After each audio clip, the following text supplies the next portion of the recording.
Me hayan pasado muy bien. Recording is on. Voy a compartir aquí la pantalla. Permítame.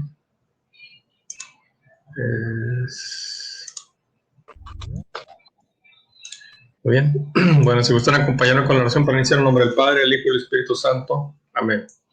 Oh Espíritu Santo, amor del Padre y del Hijo, inspírame siempre lo que debo pensar, lo que debo decir, lo que debo callar, cómo debo actuar, lo que debo hacer para la gloria de Dios, para el bien de las almas y mi propia santificación. Espíritu Santo, dame agudeza para entender, capacidad para retener, método y facultad para aprender, sutileza para interpretar, gracias y eficacia para hablar. Espíritu Santo, dame acierto para empezar, dirección al progresar y perfección al acabar. Amén. Aleluya. En nombre del Padre, el Hijo y el Espíritu Santo. Amén. Muy bien, voy a compartir ahora.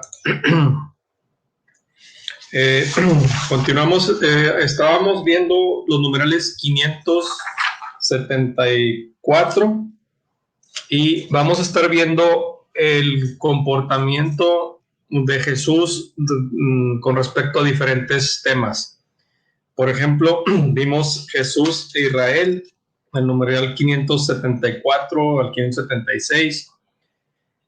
Pueden ir ahí al catecismo. Dice que algunos jefes de Israel acusaron a Jesús de actuar en contra de la ley, en contra del templo, en contra de la fe en el único Dios. Dice porque se proclamaba hijo de Dios y por ello lo entregaron a Pilatos y lo condenaron a muerte. Eso nos dice Catecismo número 575, 74 al 76. Voy a compartir aquí la pantalla. Y nos dice, estamos aquí. Muy bien. Porque recordemos que trataban de buscar maneras de cómo acusar a Jesús para llevarlo a la cruz. No encontraban, de hecho, no se ponían de acuerdo, pero sin embargo trataban de buscar diferentes causas. Entre ellas, nos dice que algunos de los jefes de Israel, de los fariseos, partidarios de Herodes, sacerdotes, se pusieron de acuerdo para acusar a Jesús y decían algunas de las cosas eran por expulsión de demonios, lo acusaban por expulsar demonios, no tanto por ese hecho, sino porque decían que los expulsaba con el poder de Satanás. Y él mismo les decía, ¿verdad? ¿Cómo puede ser esto posible si, cómo puede Satanás expulsarse a sí mismo? Pues parecía una contradicción. También por el perdón de los pecados, porque decían, aquí pasaba algo, porque solamente Dios perdona los pecados. Entonces decían, o este hombre se cree Dios, o aquí nomás había de dos, ¿verdad? O es Dios, o es una persona que está mintiendo y supone o quiere hacer ver como que hace milagros y perdona los pecados, pero ellos tomaron la decisión de no creerle que es Dios, algunos, ¿verdad? Y decidieron atacarlo. Pero esta era una muestra muy clara de decir, bueno, si solamente Dios perdona los pecados y Él los está perdonando, y no solamente eso, sino dice para que conste, porque hay un ejemplo que pone, ¿verdad? Recuerden, donde a un enfermo le dice, tus pecados son perdonados. Y la gente dice, ¿cómo se atreve a decir que sus pecados son perdonados? Y él dice, para que conste que es el hijo de Dios, no solamente eso, sino que le dice, toma tu camilla, levántate y anda, para que puedan ver, porque el perdón de los pecados, pues, ¿de qué manera pueden percibirlo? Digo, no es algo visible. Entonces, para que conste, para que puedan observar, ver con sus propios ojos que lo que está diciendo tiene un fundamento, entonces le hace el milagro de que se levante. Y aún así no creen. También porque lo acusan de curar en sábado. Nos dice ahí Marcos 3 del 1 al 6. Lo acusan de curar en sábado, de interpretación original de los preceptos de la pureza de la ley, porque decían, este habla como quien tiene autoridad y no como los profetas o como los escribas.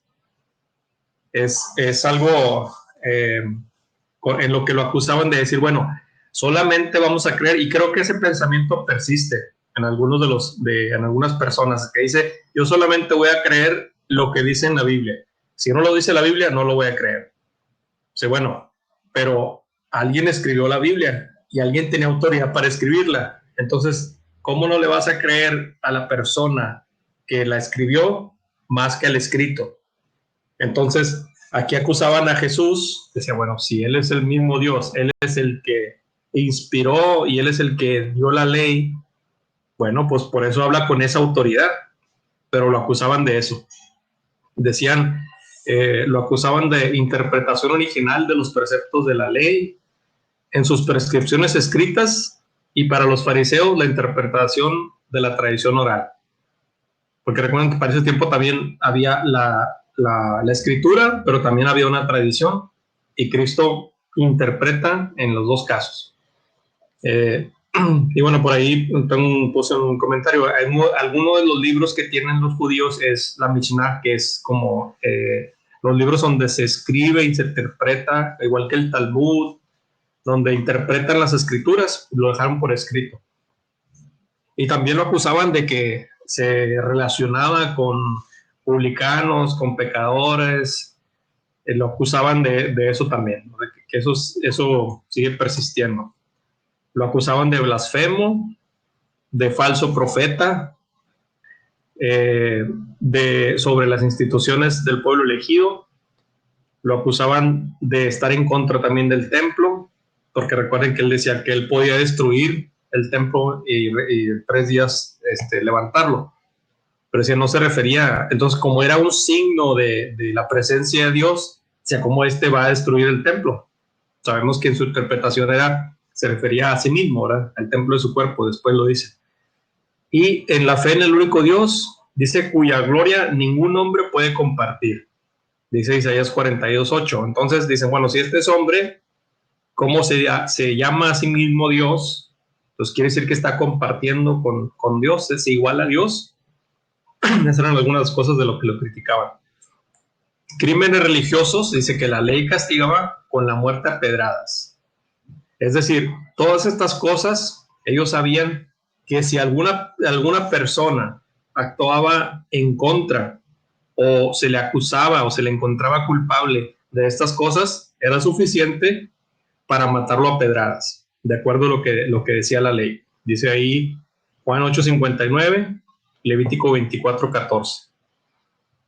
También el siguiente numeral, vamos aquí en 75, dice que muchas de las obras y de las palabras de Jesús han sido signo de contradicción, tanto para las autoridades religiosas de Jerusalén, es decir, los judíos. Muy bien, vamos a ver el numeral 575. Alma, por favor. Vero. 575. 575. Dice, la voluntad humana de Cristo. De manera paralela, la Iglesia confesó en el Sexto Concilio Ecuménico que Cristo posee dos voluntades y dos operaciones naturales, divinas y humanas, no opuestas, sino cooperantes, de forma que el Verbo, hecho carne, en su obediencia al Padre, ha querido humanamente todo lo que ha decidido divinamente con el Padre y el Espíritu Santo para nuestra salvación. La voluntad humana de Cristo sigue a su voluntad divina sin hacerle resistencia ni oposición, sino todo lo contrario, estando subordinada a esta voluntad omnipotente. Muy bien, ¿ese era el 575? Sí. Ay, no. No es cierto. Era el 475, discúlpenme. Vamos al 575. El 575. Ay, con razón no me sonaba. Perdón. 575. Muchas de las obras y de las palabras de Jesús han sido, pues, un signo de contradicción para las autoridades religiosas de Jerusalén, aquellas a las que el Evangelio de San Juan denomina con frecuencia los judíos, más incluso que a la generalidad del pueblo de Dios. Ciertamente, sus relaciones con los fariseos no fueron solamente polémicas, fueron unos fariseos los que le previnieron del peligro que corría. Jesús alaba a algunos de ellos como al escriba de Marcos 12:34, y come varias veces en casa de fariseos. Jesús confirma doctrinas sostenidas por esta élite religiosa del pueblo de Dios: la resurrección de los muertos, la forma de piedad, limosna, ayuno y oración, y la costumbre de dirigirse a Dios como Padre, carácter central del mandamiento del amor a Dios y al prójimo. Muy bien. Entonces, numeral 575 nos dice que no todas las relaciones que tuvo Jesús con los judíos fueron malas, ¿verdad? Porque dice, a algunos fariseos le prevenieron del peligro que corría. Es decir, hubo personas de los judíos, inclusive de la élite y gente que estaba en el Sanedrín, que le prevenían, que lo apoyaban, que se acercaban a él. También, por otro lado, no todo lo que Jesús decía era en contra de los judíos, porque también dice, alaba a algunos de los, como el escriba en Marcos 12:34, come con los fariseos. Recuerden que esto para los judíos, y yo creo que eso también se mantiene para nuestra actualidad. Las personas, un signo de un acercamiento, de una relación un poquito más personal, es el compartir el pan. Entonces, para los judíos no comparten el pan con cualquiera. Tiene que ser una persona con la que haya confianza. Y yo creo que también actualmente en la mayoría de las culturas así lo es, en las que se comparte con una persona que se tiene un poquito más confianza. Entonces, por eso dice que come varias veces con los fariseos, y además confirma doctrinas sostenidas por la élite religiosa, como por ejemplo la resurrección de los muertos. Recordemos que los fariseos hablaban de la existencia de la resurrección de los muertos, cosa contraria con los saduceos, ¿verdad? Ellos no creían en la resurrección de los muertos. Los saduceos pensaban que al morir el cuerpo, ahí se acaba todo. Entonces, ellos, los fariseos, no pensaban de esa forma. También, como las distintas formas de piedad, como la limosna, el ayuno, la oración, también estaba de acuerdo con eso. No era, lo que no estaba de acuerdo era con la intención con la que se hacían las cosas. Porque decía, bueno, alguien da limosna, pero ¿cuál es la intención? Para que la gente diga, mira cómo esto es tan bueno porque da tanto dinero, ¿no? Porque en el templo había como una especie de charola grande en la que la gente llegaba, los que tenían más dinero, pues llegaban con monedas grandes, entonces las aventaban y seguías, se resonaba el sonido de todas las monedas. Cuando había otra persona, por ejemplo, la viuda dice que nada más echó una monedita, pero esa es comparativa, no es la cantidad, sino la intención con lo que lo hace. Por eso recuerden que les menciona, esa mujer dio más que el otro. ¿Por qué? Porque dio todo lo que tenía. Entonces, no es la cantidad, no es lo que me sobra, ¿verdad? Sino decir, bueno, esto es lo que yo le ofrezco a Dios, independientemente de la cantidad. Digo, si una persona tiene la capacidad de dar más, pues adelante, ¿verdad? Pero no es lo que sobra. Entonces, esa es la intención. También dice la costumbre de dirigirse a Dios como Padre, que es el carácter central del mandamiento del amor a Dios y al prójimo. Eso es lo que viene Jesús a explicar. Muy bien. Pasamos al 576, Larisa, y luego el 577, Juani.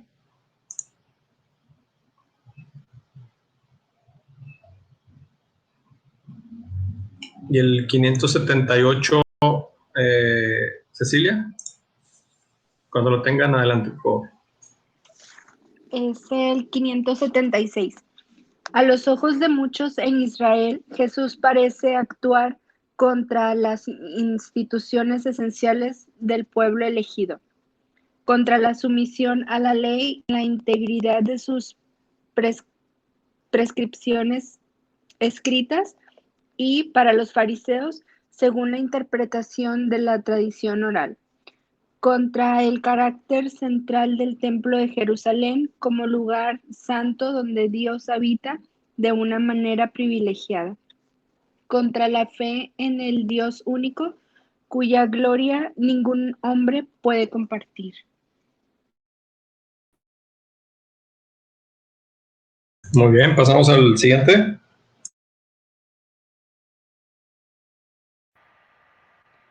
$577. Jesús y la ley. Al comienzo del Sermón de la Montaña, Jesús hace una advertencia solemne presentando la ley dada por Dios en el Sinaí, con ocasión de la primera alianza a la luz de la gracia de la nueva alianza. No penséis que he venido a abolir la ley y los profetas. No he venido a abolir, sino a dar cumplimiento. Sí, os les aseguro, el cielo y la tierra pasarán antes que pase una i o un ápice de la ley sin que toda se haya cumplido. Por tanto, el que quebrante uno de estos mandamientos menores y así lo enseñe a los hombres, será el menor en el reino de los cielos. En cambio, el que los observe y los enseñe, ese será grande en el cielo de los cielos. Muy bien, vamos a analizar algo aquí, porque nos dice, estamos en el 577, ¿verdad? Dice que Jesús no abolió la ley. Vamos a ver una lectura en Juan, capítulo 8, Lourdes, por favor. Juan, capítulo 8, del 1 al 11. Vamos a analizar este texto.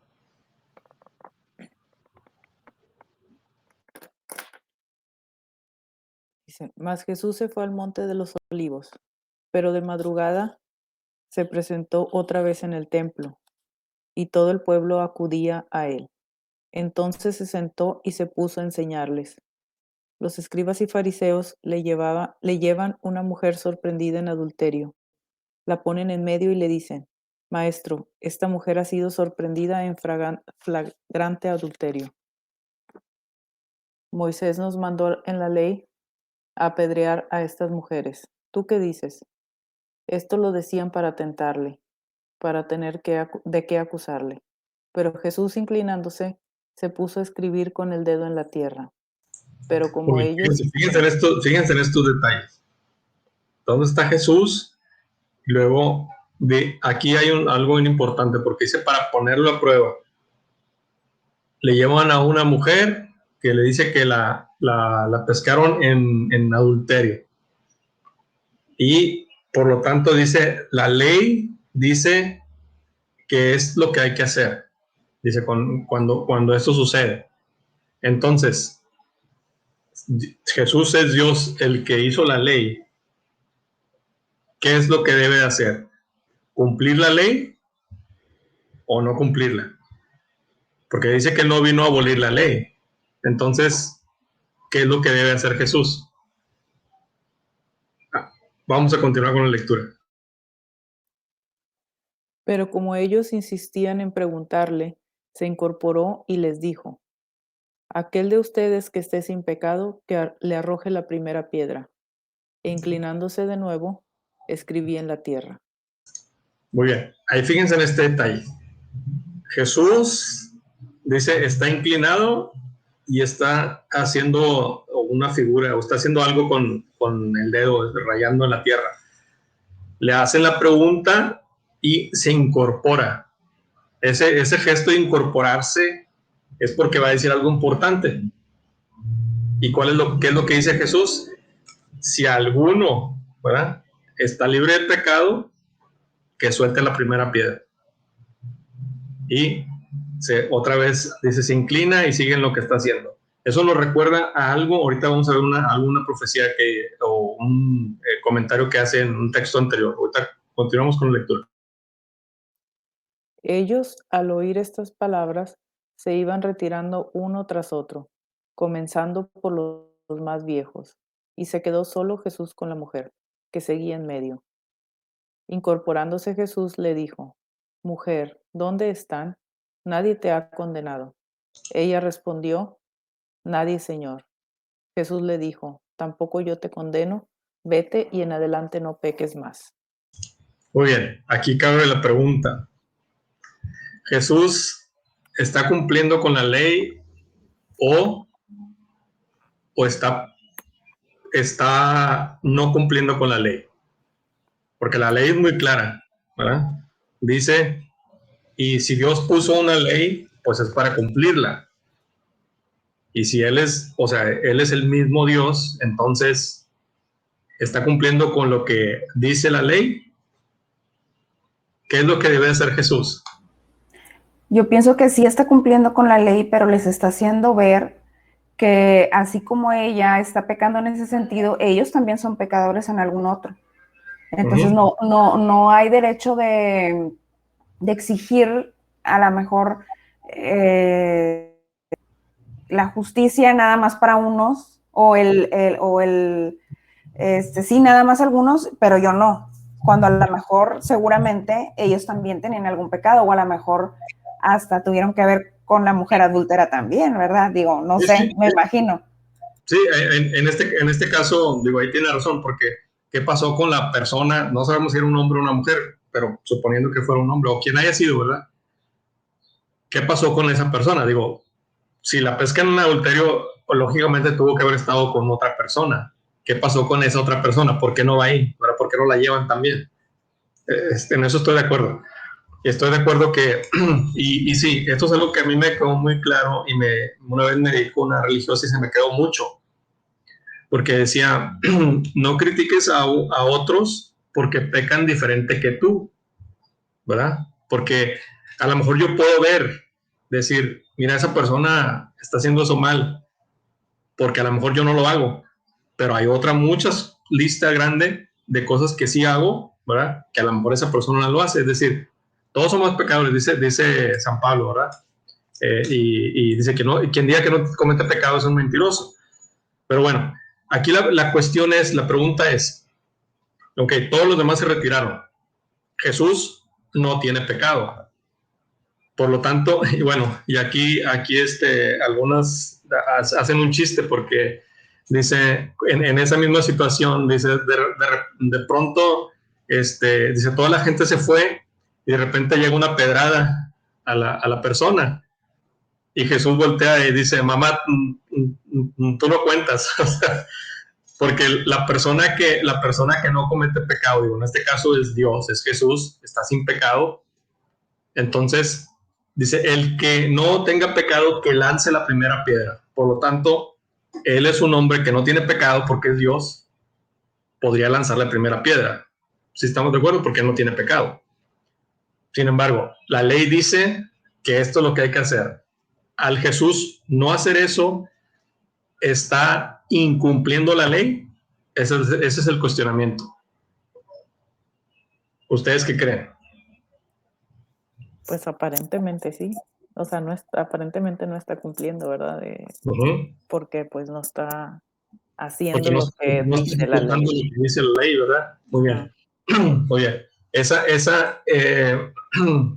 sería como que nuestra reacción normal, ¿verdad? Porque eso es lo que es. Sin embargo,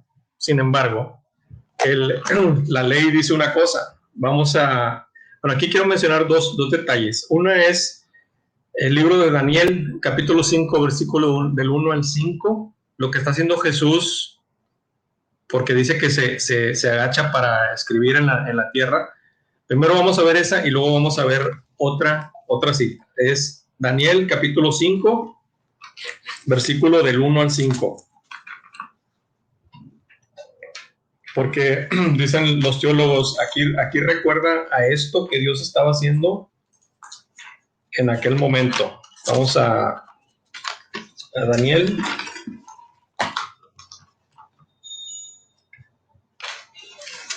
Si alguien ya lo tiene. Daniel capítulo 5 del 1 al 5.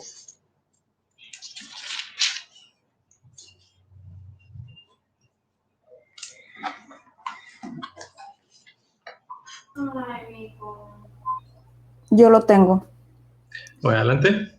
El rey Baltasar ofreció un gran banquete a 1000 de sus dignatarios y bebió vino en la presencia de... Estimulado por el vino, Baltasar mandó traer los vasos de oro y plata que Nabucodonosor, su padre, había sacado del templo de Jerusalén, para que bebieran en ellos el rey y sus dignatarios, sus mujeres y sus concubinas. Entonces trajeron los vasos de oro que habían sacado de Teres y sus concubinas. Mientras bebían vino, glorificaban los dioses de oro y plata, de bronce, hierro, madera y piedra. De pronto aparecieron unos dedos de mano humana que escribían sobre el estuco del muro del palacio real frente al candelabro, y el rey veía el extremo de esa mano que escribía. Entonces el rey cambió de color y sus pensamientos lo llenaron de espanto. Se le aflojaron todos los miembros y se entrechocaban sus rodillas. El rey gritó con fuerza que venir a los sabios la palabra, dijo sabio de Babilonia. Cualquiera que lea la inscripción y me la interprete, se vestirá de púrpura y ocupará el tercer puesto en el reino. Pero cuando entraron todos los sabios del rey, no fueron capaces de leer la inscripción, ni de hacer conocer al rey su interpretación. El rey Baltasar sintió un gran temor, cambió de...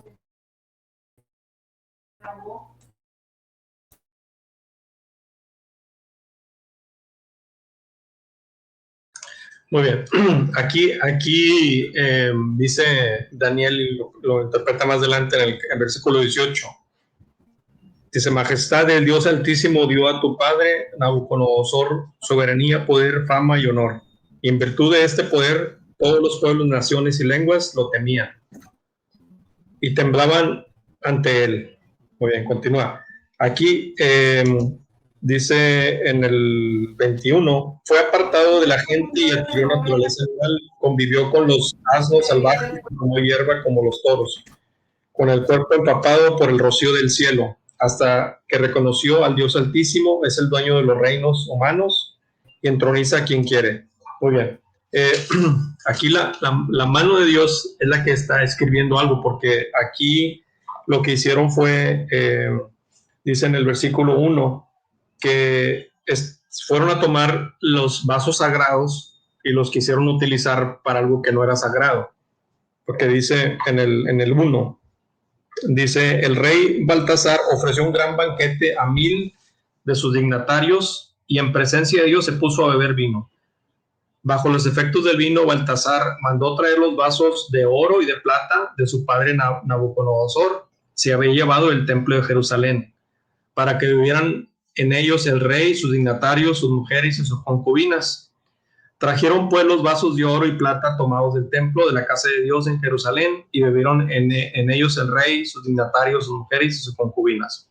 Mientras bebían vino, alababan a sus dioses de oro y plata, de bronce y hierro, de madera y piedra. De repente aparecieron unos dedos de mano humana que se pusieron a escribir frente al candelabro. Es decir, por alguna razón, o sea, ellos cometieron un sacrilegio, ¿verdad? Porque estaban usando los vasos que estaban dedicados para el templo, para un uso que no era el debido. Entonces aparece una mano y dice, está escribiendo. Entonces dicen y da un anuncio, ¿verdad? Porque está yendo en contra de lo que estas personas están haciendo.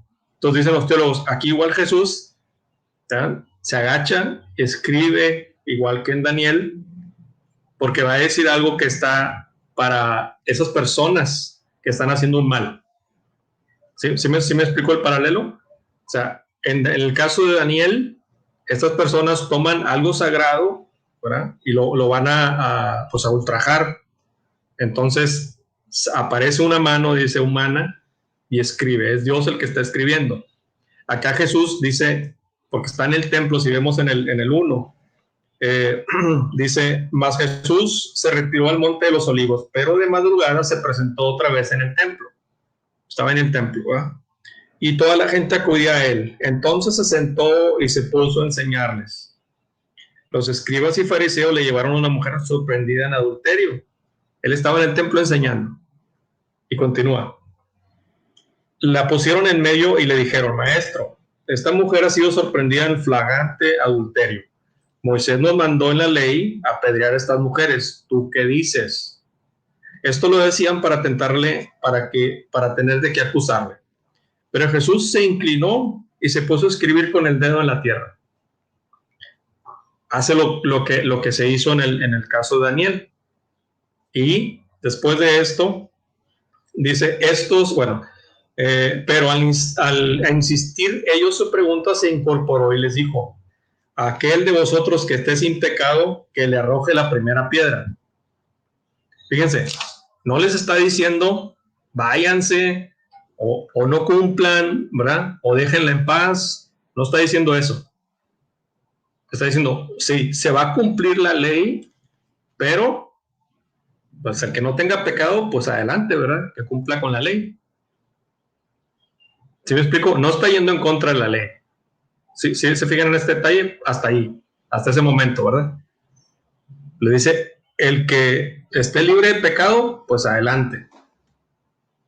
Es exactamente lo que mencionaba ahorita Cecilia, ¿verdad? De que, bueno, pues ellos también tendrán sus pecados y bueno, él se los hace ver ahí en ese momento. Si estás libre, pues adelante. Cumple con la ley. Bueno, hasta ahí vamos en ese punto. Pero dice, aquel de vosotros que esté sin pecado, que le arroje la primera piedra. E inclinándose de nuevo, siguió escribiendo en la tierra. Ellos, al oír estas palabras, se fueron retirando uno tras otro, comenzando por los más viejos. Jesús se quedó solo con la mujer que seguía en medio. Se queda él y la mujer. Y fíjense la pregunta que le hace. Jesús se incorporó y le preguntó, mujer, ¿dónde están? ¿Nadie te ha condenado? Ella le respondió, nadie, Señor. Ahora, vamos a Deuteronomio 17:6. Aquí está la clave en esto que les estoy comentando. Deuteronomio 17:6.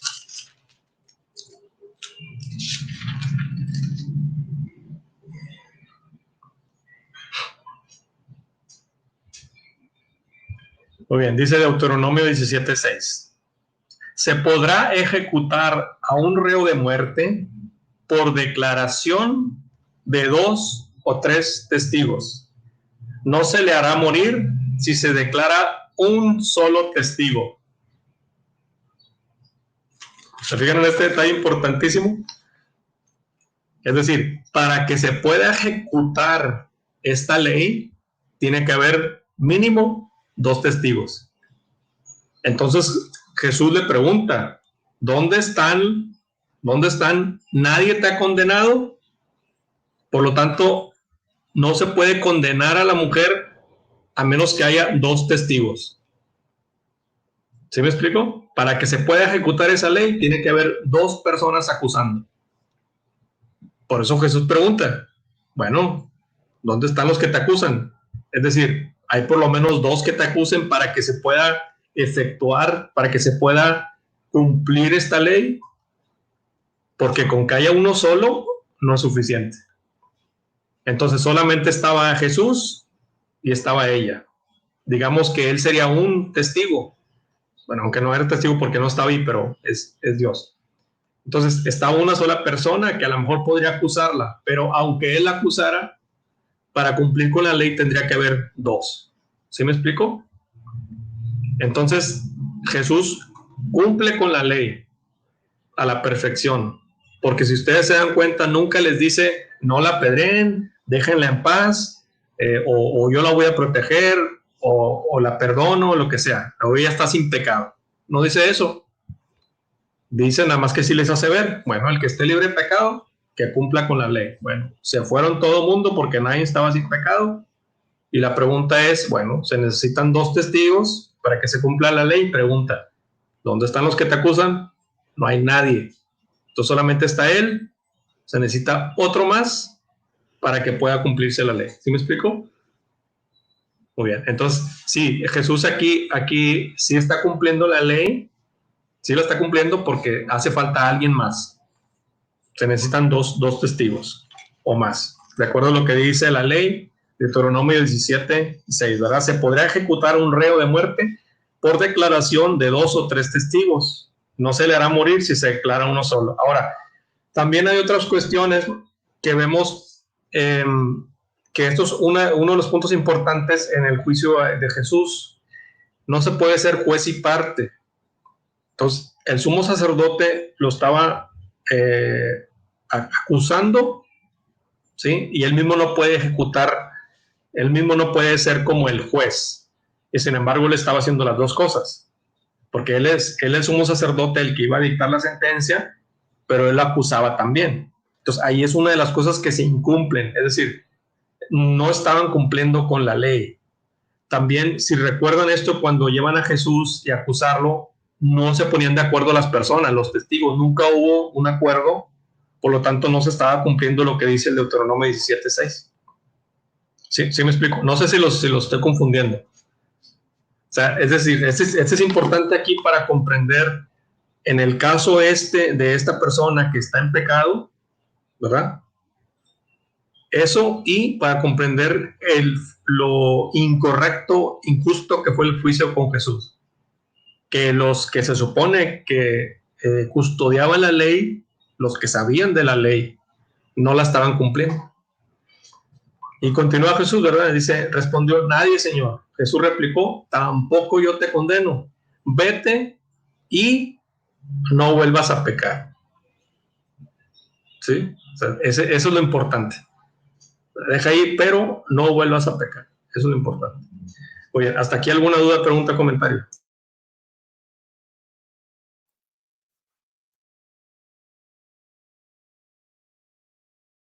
¿Seguros?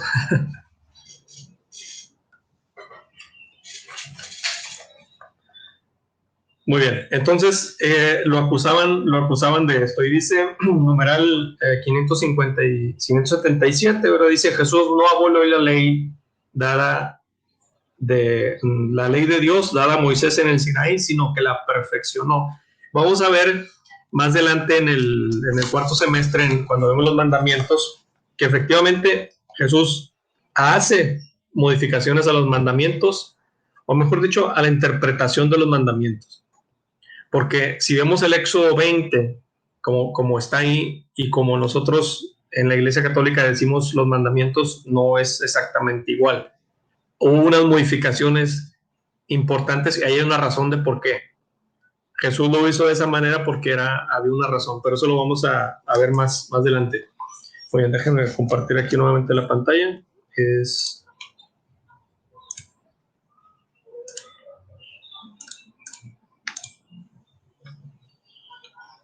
Muy bien, 577 ahora dice, Jesús no abolió la ley dada a Moisés en el Sinaí, sino que la perfeccionó en el sermón de la montaña. Es específicamente en Mateo 5, pero eso lo vamos a discutir más adelante.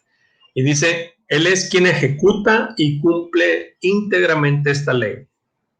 Dice en Juan 8:46, vamos a ver, que es en ese mismo un poquito más adelante. Dice Juan 8:46, lo pueden buscar también en subrayar. Dice Jesús, pero a mí, como os digo la verdad, no me creéis. ¿Quién de vosotros puede probar que soy pecador? Dice Jesús. Si digo la verdad, ¿por qué no me creéis? El que es de Dios escucha las palabras de Dios. Vosotros no la escucháis porque no sois de Dios. Entonces dice, Él es quien ejecuta y cumple íntegramente esta ley.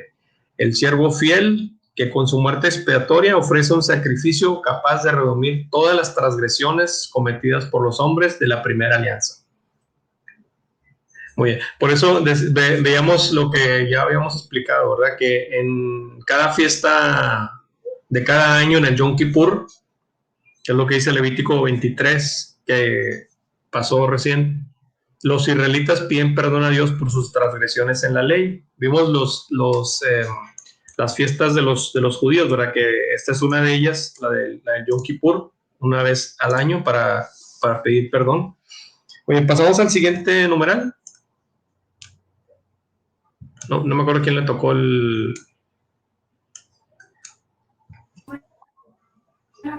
A mí, numeral 578.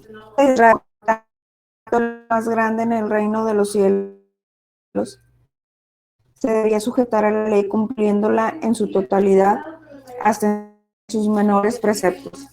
El único en poderlo hacer perfectamente. Los judíos, según su propia constitución, jamás han podido cumplir la ley sin violar el menor de sus preceptos. Él piden perdón a Dios por sus transgresiones de la ley. En efecto, la ley constituye un todo y como recuerda Santiago, quien observa toda la ley, pero falta en un solo precepto, se hace reo de todos. Muy bien. Aquí esto es importante, ¿verdad? Dice, de los mandamientos, quien falta un mandamiento, pues ya está en pecado. Entonces, sí, por eso dice, se hace reo de todos. No es como que dijera, bueno, pues a lo mejor aquel cometió 3 y yo cometí 2, pues hice menos, entonces pues hay una diferencia. Bueno, pues como quiera está en pecado, ¿verdad? Está en la muerte el que comete el pecado. Muy bien, pasamos al siguiente, 500, ese fue el 77, 78. 78. Ok, muy bien. 78. Lourdes el 79, Víctor el 80, Herendida el 81, Nereida 82, por favor. 579. Este principio de integridad en la observancia de la ley, no solo en su letra, sino también en su espíritu, era apreciado por los fariseos. Al subrayarlo para Israel, muchos judíos del tiempo de Jesús fueron conducidos a un celo religioso extremo, el cual, si no quería convertirse en una casuística hipócrita, no podía más que preparar al pueblo a esta intervención inaudita de Dios, que será la ejecución perfecta de la ley por el único justo en lugar de todos los pecadores. Muy bien, pasamos al siguiente. Sí, el de 580. El cumplimiento perfecto de la ley no podía ser sino obra del divino legislador que nació sometido a la ley en la persona del Hijo. En Jesús la ley ya no aparece grabada en tablas de piedra, sino en el fondo del corazón. Jeremías 31:33. Del siervo, quien por aportar fielmente el derecho, Isaías 42:3, se ha convertido en la alianza del pueblo, Isaías 42:6. Jesús cumplió la ley hasta tomar sobre sí mismo la maldición de la ley, Gálatas 3:13, en la que habían incurrido los que no practican todos los preceptos de la ley, Gálatas 3:10, porque ha intervenido su muerte para remisión de las transgresiones de la primera alianza, Hebreos 9:15. Muy bien, pasamos al siguiente.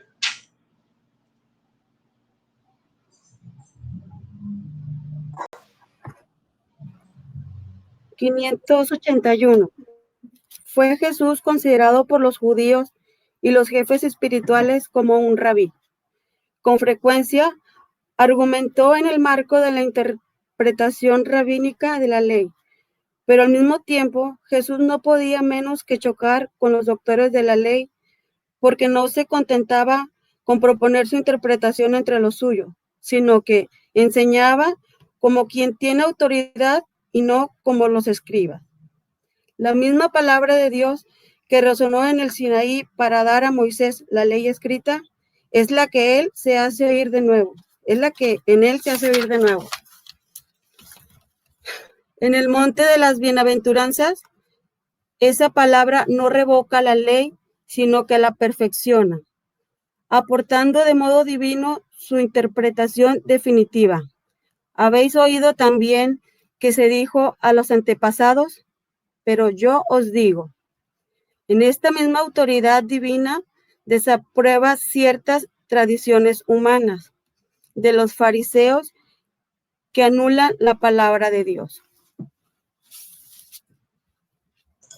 Muy bien, vamos a analizar este texto. Dice, porque con esta misma autoridad divina desaprueba ciertas tradiciones humanas. Vamos a ver qué dice Marcos 7.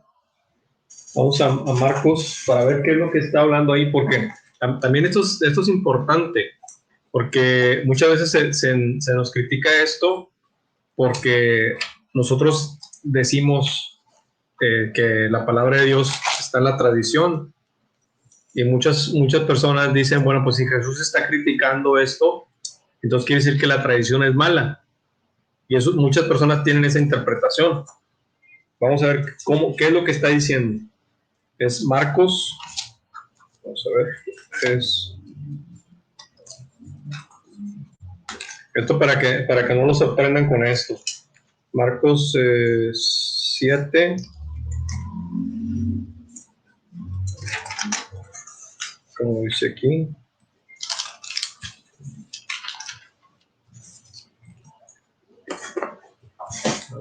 Ya no lo tienen.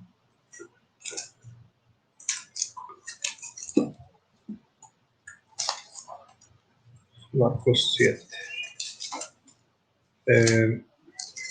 Se me hace que también podemos ver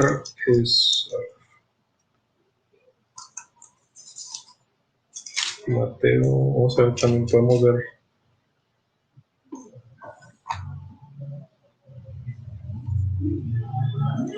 también la de Mateo,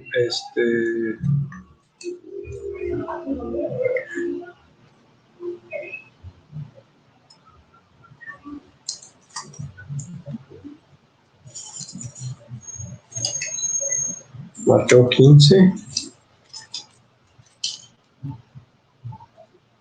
Sí, podemos ver también Mateo 15 del 1 en adelante. Dice, entonces se acercaron a Jesús algunos fariseos y escribas venidos de Jerusalén y le dicen, ¿por qué tus discípulos transgreden la tradición de los antepasados? Pues no se lavan las manos a la hora de comer. Él le respondió, ¿y vosotros por qué transgredís el mandamiento de Dios por vuestra tradición? Fíjense, y luego acá en Marcos dice, se reúnen junto a él los fariseos, así como algunos escribas venidos de Jerusalén. Continúa.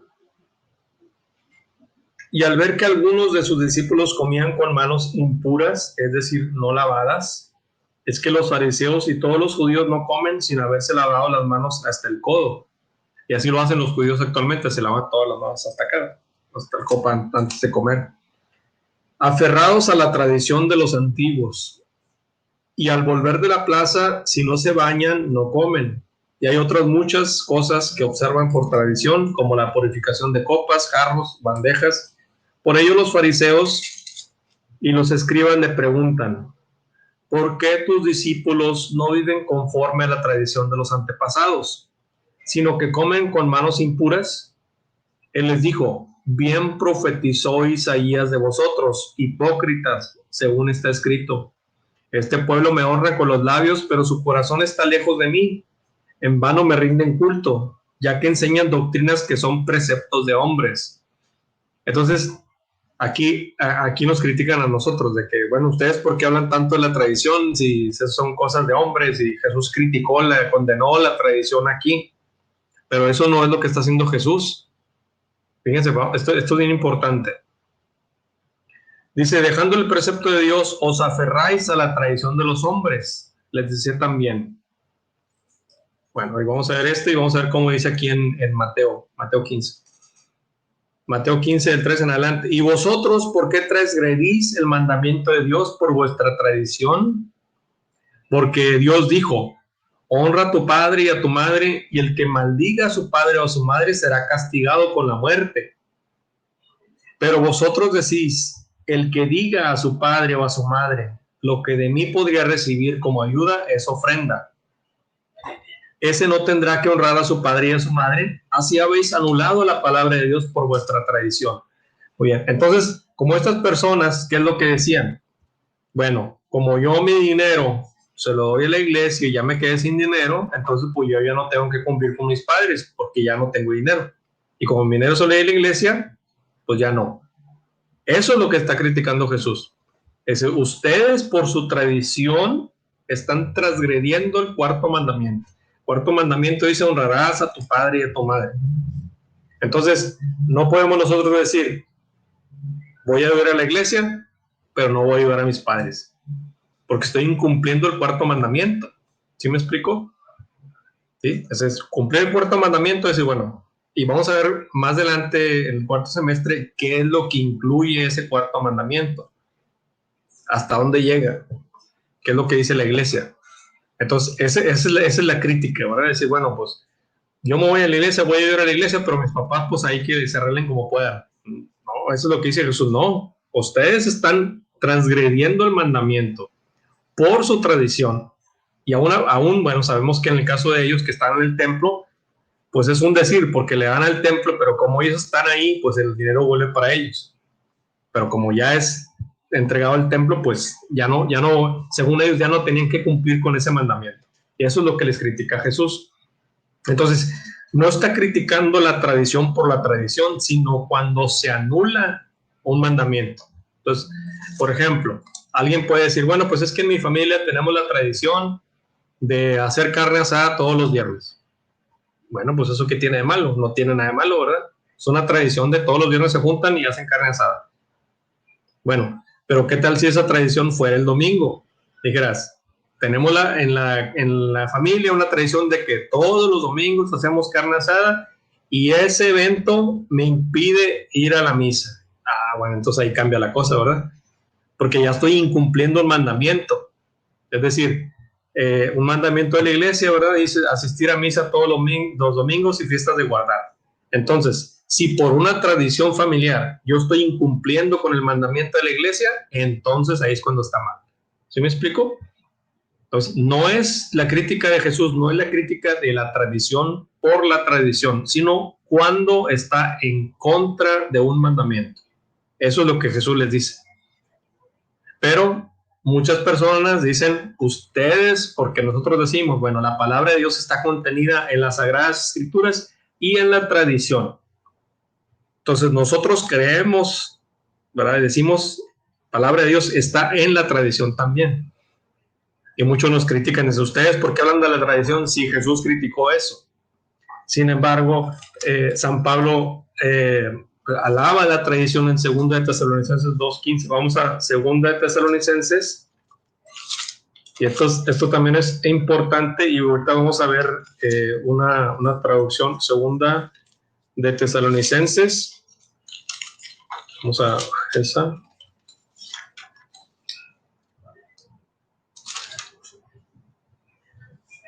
Es 2 de Tesalonicenses capítulo 2 versículo 15 nos dice: así pues, hermanos, manteneos firmes y conservad las tradiciones que habéis aprendido de nosotros, de viva voz o por carta.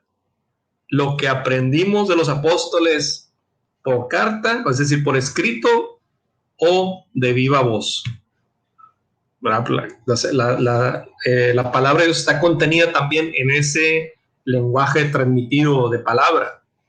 Y San Pablo dice, manteneos firmes en la tradición. Ustedes verán que en algunas Biblias que no católicas, esa palabra la cambiaron. No dice tradiciones, dice doctrinas. Es distinto, pero en el idioma que fue escrito, en el griego, no dice así. Ahí sí, a ver si aquí los voy a compartir. Miren, tengo aquí la Biblia que está en griego y en español. Y aquí dice, se los voy a compartir, aquí están en amarillo. Esta es la palabra en griego. Dice faradoses, que es la traducción tradiciones. Es la misma cita bíblica, pero en griego, traducida de palabra por palabra.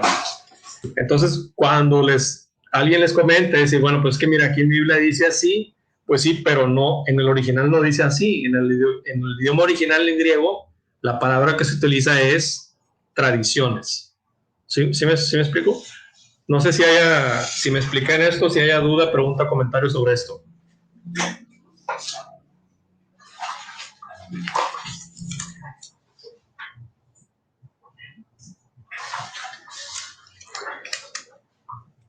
Como que los veo algo confundidos. No sé si...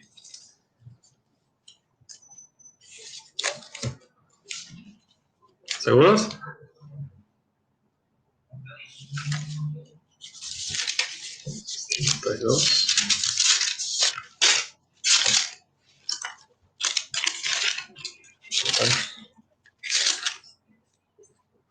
Muy bien, pasamos al siguiente. Es el 582. Yendo más lejos, Jesús da plenitud a la ley sobre la pureza de los alimentos, tan importante en la vida cotidiana judía, manifestando su sentido pedagógico. Por medio de una interpretación divina, todo lo que de fuera entra en el hombre no puede hacerle impuro. Así declaraba puros todos los alimentos. Lo que sale del hombre, eso es lo que hace impuro al hombre, porque de dentro del corazón de los hombres salen las intenciones malas. Jesús, al dar con autoridad divina la interpretación definitiva de la ley, se vio enfrentado a algunos doctores de la ley que no aceptaban su interpretación a pesar de estar garantizada por los signos divinos con que la acompañaba. Esto ocurre en particular respecto al problema del sábado. Jesús recuerda frecuentemente con argumentos rabínicos que el descanso del sábado no se quebranta por el servicio de Dios o al prójimo que realizan sus curaciones. Muy bien, vamos a analizar esto. Dice, fíjense lo que dice, vamos a Levítico capítulo 11, del 1 en adelante. Aquí las Sagradas Escrituras nos dan unas prescripciones sobre los alimentos que se consideran impuros. Entonces, por ejemplo, y esto, obviamente los judíos no comen eso, ¿verdad? Por ejemplo, dice en Levítico capítulo 11, versículo 1 adelante, dice, Yahvé habló a Moisés y a Aarón en estos términos. Decid a todos los israelitas de entre todos los animales terrestres podéis comer estos. Cualquier animal de pezuña partida, hendida en dos mitades y que rumia, la podéis comer. Pero entre los que rumian, no tienen pezuña hendida, no comeréis camello, pues aunque rumia no tiene partida la pezuña, lo consideráis impuro. Ni damán, porque rumia, pero no tiene la pezuña hendida, lo consideráis impuro. Ni la liebre, porque rumia, pero no tiene la pezuña partida, lo consideráis impura. Ni cerdo, pues aunque tiene la pezuña partida, hendida en dos mitades, no rumia, lo consideraréis impuro. Muy bien, entonces, y continúa, hay una lista, ¿verdad? Entonces, por ejemplo, los judíos no comen cerdo porque la escritura dice que es un animal impuro y pues ellos no comen eso. Y continúa también, dice, los animales acuáticos, las aves, insectos y bichos y demás.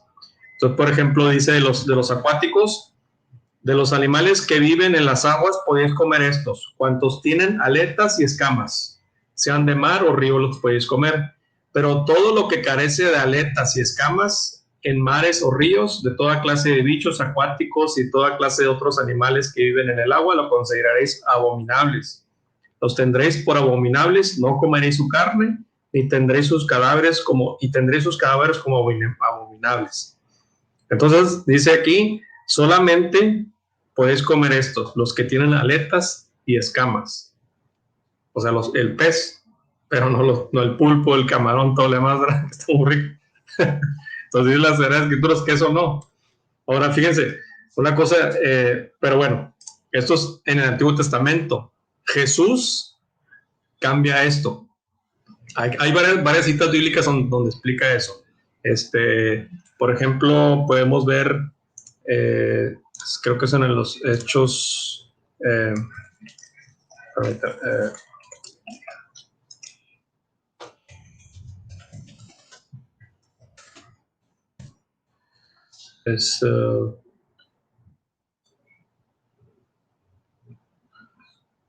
bueno, aquí estábamos viendo Hechos capítulo, vamos a Hechos capítulo 10.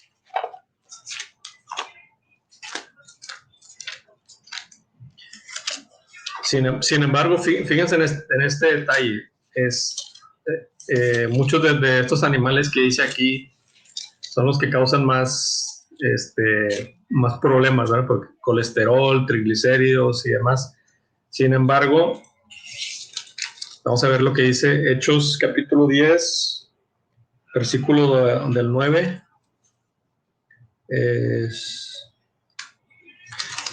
Muy bien, aquí está hablando San Pedro.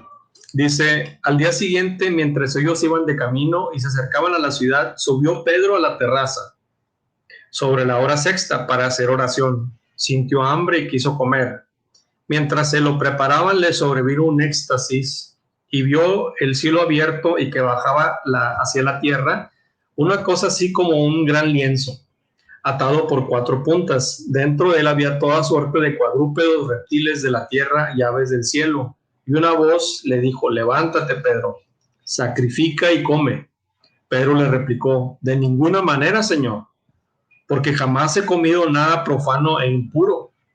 La voz le dijo por segunda vez, lo que Dios ha purificado, no lo llaméis tú profano. Esto se repitió 3 veces e inmediatamente la cosa aquella fue elevada hacia el cielo. Entonces, aquí ya Jesús dice, no llames tú impuro lo que Dios ha hecho puro. Ahorita vimos en esta cita bíblica anterior, vamos a Marcos 7. Marcos. Entonces, estas son algunas de las cosas, de los cambios que hizo Jesús, porque en el Antiguo Testamento prohíbe el comer ciertos animales, pero aquí Jesús dice, no llames impuro lo que ha hecho puro. Y vamos a ver lo que dice en Marcos. Estamos viendo Marcos capítulo 7. Marcos capítulo 7.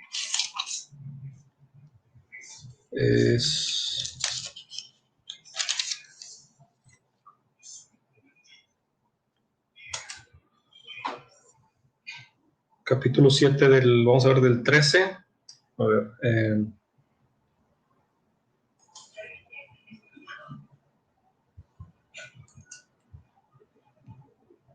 bueno, podemos ver del 14. Dice, llamó otra vez a la gente y les dijo, oídme todos y entended.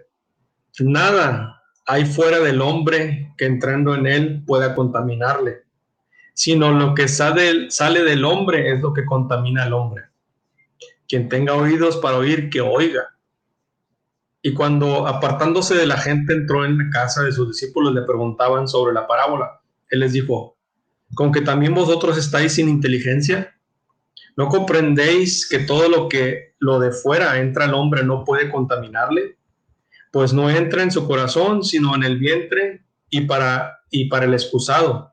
Así declaraba puros todos los alimentos.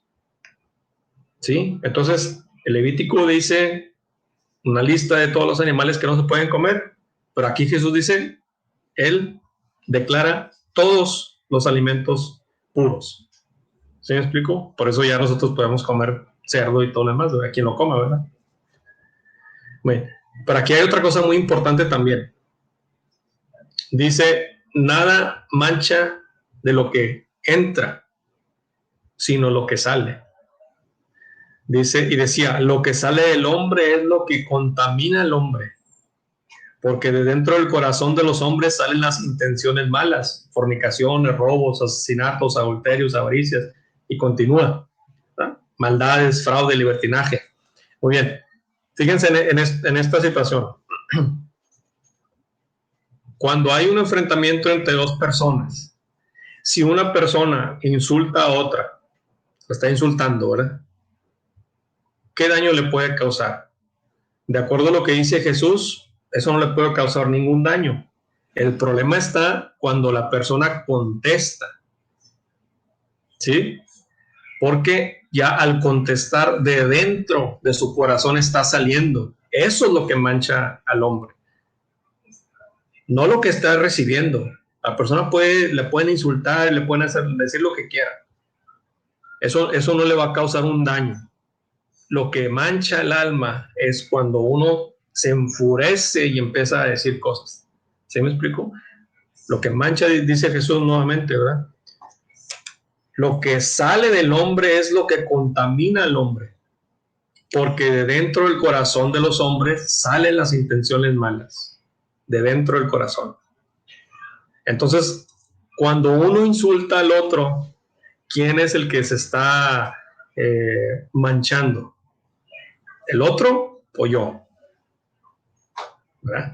Entonces, ahí es cuando uno tiene que pensar y tener cuidado en eso, ¿verdad? Decir, bueno, al yo enfurecerme y al yo decir, no le voy a causar al otro nada en el espíritu, sino que yo me estoy manchando, yo soy el que me estoy condenando, yo soy el que me estoy manchando mi espíritu, porque dice Jesús, de dentro es donde sale todo eso malo. Lo mismo sucede cuando si la persona se queda con un coraje y no perdona, pasa lo mismo, ¿verdad? Porque todo se está quedando ahí adentro. Entonces, al momento de perdonar, pues libera. Entonces, pero ¿quién es el que tiene la ganancia en ese aspecto? Pues uno mismo, ¿verdad? Por eso dice Jesús, perdona 70 veces 7, si es posible. Porque no es tanto por la otra persona, sino por uno mismo, dice Jesús. Tú libérate, no te quedes con eso que mancha el espíritu. Perdona, déjalo ir, libera. ¿Sí me explico? Entonces hay que pensar en esas dos cuestiones. Es cuando hay esos insultos, al momento de no contestar, ya manché mi espíritu. Al momento de quedarme con el coraje y con el no querer perdonar, pues está dentro de mí. Entonces debo de perdonar para liberarme yo, para ayudarme a mí. Sí, no sé si hay dudas, preguntas, comentarios.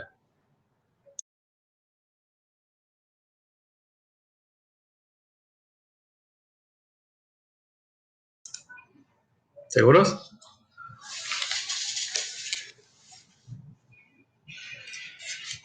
Muy bien. Para concluir, entonces estamos en el 582. Vamos a ver nada más el que sigue. 500, bueno, hasta ahí dice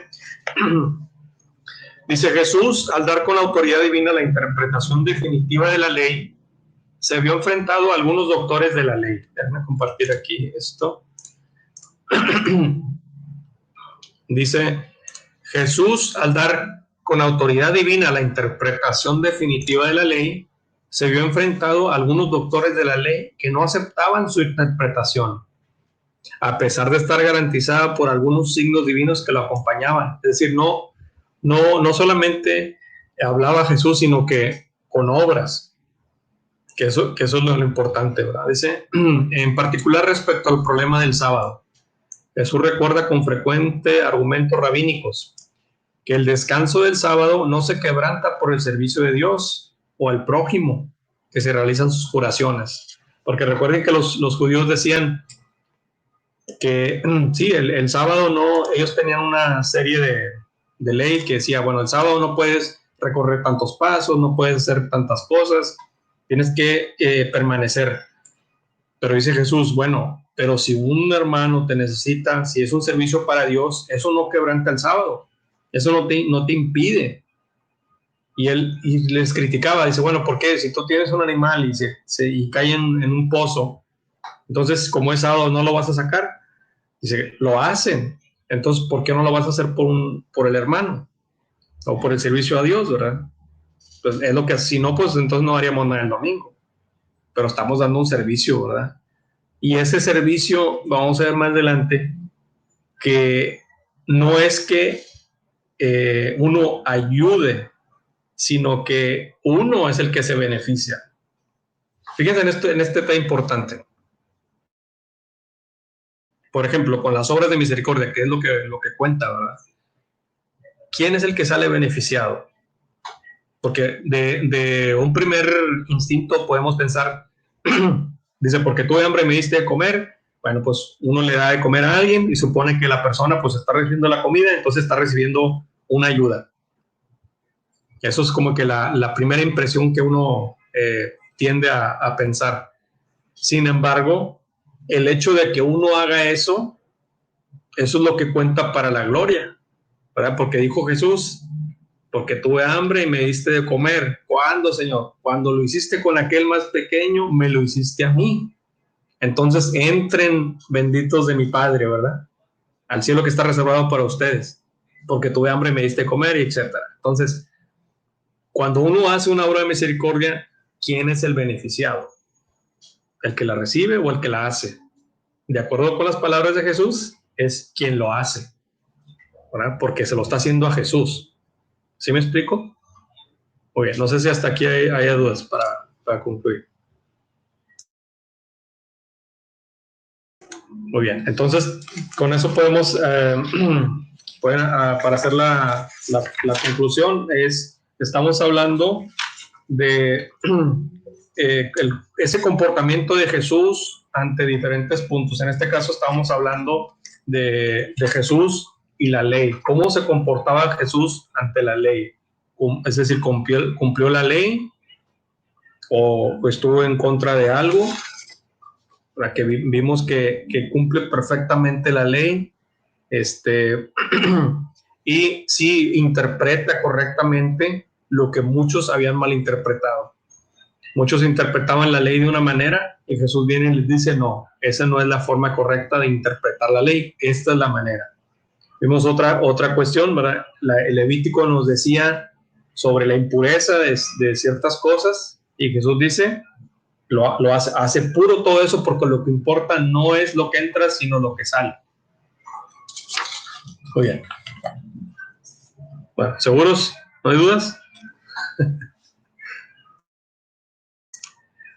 Muy bien. Bueno, despedimos con un Padre Nuestro. En nombre del Padre, del Hijo y del Espíritu Santo. Amén. Padre nuestro que estás en el cielo, santificado sea tu nombre. Venga a nosotros tu reino. Hágase tu voluntad en la tierra como en el cielo. Danos hoy nuestro pan de cada día. Perdona nuestras ofensas, como también nosotros perdonamos a los que nos ofenden. No nos dejes caer en tentación y líbranos del mal. Amén. En nombre del Padre, del Hijo y del Espíritu Santo. Amén. Bien, nos vemos la próxima semana, si Dios quiere. Hasta luego, que estén bien. Hasta luego. Gracias. Gracias. Buenas noches. ¿Puedo hacer una pregunta? Buenas noches. Sí, adelante. ¿Puedo hacer una pregunta aquí? Sí, adelante. Sí, no es acerca de la clase, pero sí es acerca de la Biblia. Estoy leyendo parte estoy en la lectura de la Biblia y ahorita estoy en Jueces y me salió una duda de lo que leí, porque lo leí en diferentes versículos, capítulos. Es acerca de que en Jueces 6, 21 al 23 dice: entonces el ángel de Yahvé extendió su bastón con la punta, tocó la carne y los panes sin levadura, salió fuego de la roca y consumió la carne y los panes sin levadura. El ángel de Yahvé, mientras tanto, había desaparecido de su vista. Gedeón comprendió que era el ángel de Yahvé y dijo: ay de mí, Señor Yahvé, porque realmente vi al ángel de Yahvé cara a cara. Pero Yahvé le dijo: no tengas miedo, porque no morirás. Ahí el ángel de Yahvé es Dios. En ocasiones así lo interpretan o así lo ponen. Porque recuerden que dice la escritura que que nadie puede ver a Dios y quedar Sí. vivo. Estamos hablando del Antiguo Testamento. Sí, Porque igual pasa así como con Moisés, que le pide ver su rostro y dice solamente verá mi espalda. sí, la espalda, en la morada de él. No, Y, sí, sí, pero- y se repite también en Jueces 13, del 20 al 23, y pasa lo mismo.